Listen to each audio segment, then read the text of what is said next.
Hello साଙ୍ଗमाने मु एबे जो कहानीटी कहवाक जाऊँगी यह एक सत्य घटना पर आधारित। मु सेतेबेलकु +2 रे पढ़ुଥାଏ। घर पाख भाई बाहागर होइथिला 2008 मसीहारे। बाहागरर 1 वर्ष होइଥାଏ। भाई गोटे बाइक एक्सीडेंट रे चलीगले। सेतेबेलकु तांकर गोटे झियो होइଥାଏ।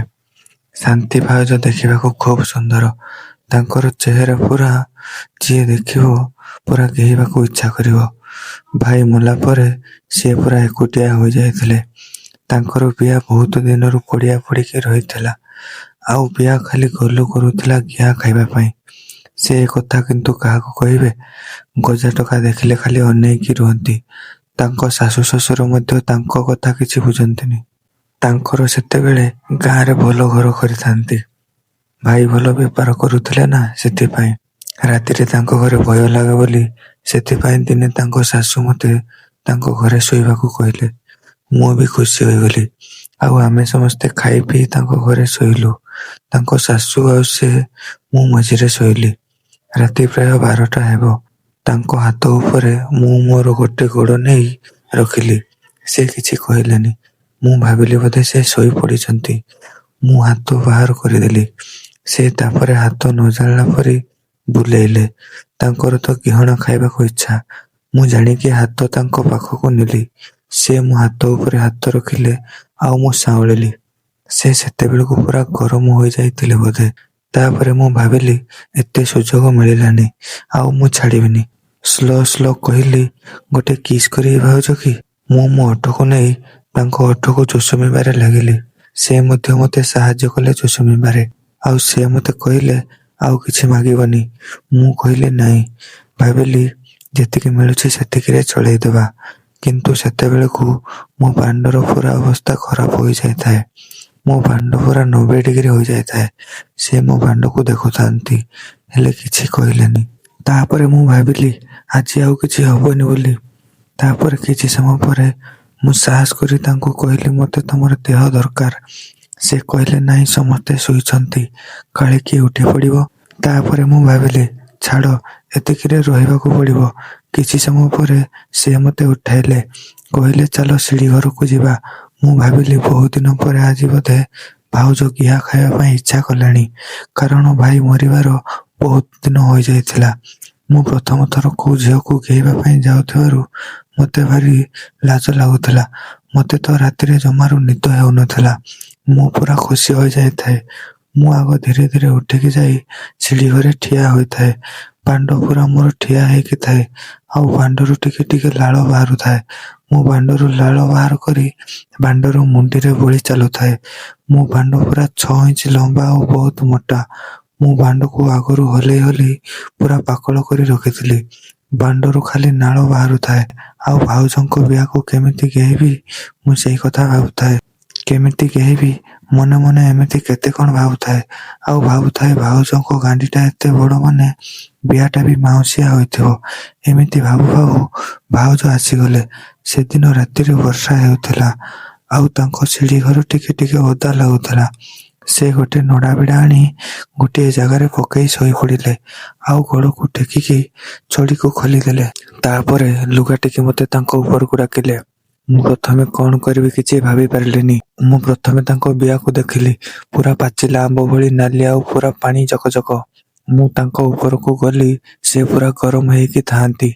से मो बांड को हाथ रे धरी बिया कणारे रखिले। मु टिके दबेकी पसेइली हेले बांड भीतर को गलानी जेमिति पूरा बाड़ुओ टकी। से तो सेते बेलकू पूरा गरम हेकी थिले। तळ पटु गोटे धक्का देले जे मो बांड पूरा बिया भीतर पसिगला आउ मते भारी काटिला। मो बांड जेमिति को निया भीतर पसिगला भली लागिला। मु जानी पारु नथिली केमिति करा जाय। से तळ पटु गांडी ताकर तळ ऊपर कले। प्रथम थर करुथिबारु मते किछि जणा नथिला। मु सेमिति मजा नउथाए। से पूरा गेउथांती। मते लागिला जेमिति बांड मोर आज तांको बिया भीतर पड़ी जीवो। एते गरम थिला बिया भीतर किछि समय परे मोर बाहरी गला। से किंतु मते छाड़ू नथांती। कहिले मते गिह। मु बहुत दिन हला गिहणा खाइनी। मो बांड सेतेबेलकू ढिला होई गलानी। मु कहिले आउ हबोनी। से पूरा मो सार्ट भिड़िकी ଧରିକି କହିଲେ କର ନହେଲେ ଆଜି ଛାଡ଼ିବିନି। ମୁଁ କହିଲି କରିବି। ସେ କିନ୍ତୁ ମାନିଲେନି। ତାପରେ ସମସ୍ତେ ଉଠି ପଡ଼ିବେ ବୋଲି ଭାବି ସେ କହିଲେ ହଉ ଠିକ୍ ଅଛି, କାଲି ଭଲକି କରିବ। ତାପରେ ମୁଁ କହିଲି ହଁ। ତାପରେ ଆମେ ଧୁଆଧୋଇ ହୋଇକି ଆସି ଶୋଇପଡ଼ିଲୁ। ସେ ସକାଳୁ ଆସି ମୋତେ ଉଠାଇଲେ। ମୁଁ କିନ୍ତୁ ଉଠି ପାରୁନଥିଲି। ସେ କହିଲେ ଉଠ। ତାପରେ ମୁଁ ଉଠିଲି। ମୋତେ କହିଲେ କାଲି ସବୁଯାକ ଭିତରେ ଛାଡ଼ିଛ ଯଦି କଣ ହେବ କଣ କରିବ? ତାପରେ ମୋ ମୁଣ୍ଡ ପୁରା ଟିଣ ହୋଇଗଲା। ତାପରେ ସେ ନିଜେ କହିଲେ ଥରେ କରିଛ କିଛି ହବନି। ତାପରେ ମୁଁ ଭାବିଲି ମୋ ମୁଣ୍ଡରୁ ଗୋଟେ ଚିନ୍ତା ଗଲା। ତା ପରଦିନ ସେ ନିଜେ ମୋତେ ଡାକିଲେ। ମୁଁ ଭାବିଲି ଆଜି ପିଆ ଭିତରେ ଛାଡ଼ିବିନି। ମୁଁ ତାପରେ ଗଲି ଆଉ ପୁଣି ତାଙ୍କ ଦୁଧ କାଣ୍ଡି ସବୁ କିସ୍ କଲି। ସେ ପୁରା ଗରମ ଆଉ ମୋତେ କହିଲେ ଏଥର କର।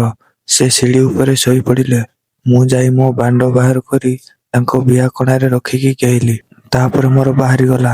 ସବୁଯାକ ପାଣି ତାଙ୍କ ଲୁଗାରେ ବାହାର କରିଦେଲି। ତାପରେ ଆସି ଆମେ ଶୋଇପଡ଼ିଲୁ। ଏମିତି ସବୁ ରାତିରେ ଆମର ଚାଲିଲା। ଦିନକର କଥା ତାଙ୍କ ଶ୍ୱଶୁର ଆମକୁ ଦେଖିଦେଲେ। ମୋତେ ହେଲେ କିଛି କହିଲେନି, କିନ୍ତୁ ତାଙ୍କୁ ବହୁତ ଗାଳି କଲେ। ମୋ ସାଙ୍ଗରେ ଆଉ ତାଙ୍କ ଶ୍ୱଶୁର କଥା ହେଲେନି। ଏମିତି ମୁଁ ଆଉ ତାଙ୍କ ଘରକୁ ଶୋଇବାକୁ ମଧ୍ୟ ଗଲି ନାହିଁ। ସେ ମୋତେ ଲୁଚିକି କହିଲେ ମୁଁ ମୋ ଗାଁକୁ ଗଲେ ତମକୁ ଡାକିବି ଆଉ ତମେ ଆସିବ। ମୋତେ ସେ କହୁଥିଲେ ତମେ ମୋତେ ବାହା ହେଇଯାଅ, ଆମେ ସବୁବେଳେ ଗିହାଗିହି ହବା। ମୁଁ ବି କହୁଥିଲି ହଁ। ତାପରେ ସେ ଗାଁକୁ ଗଲେ।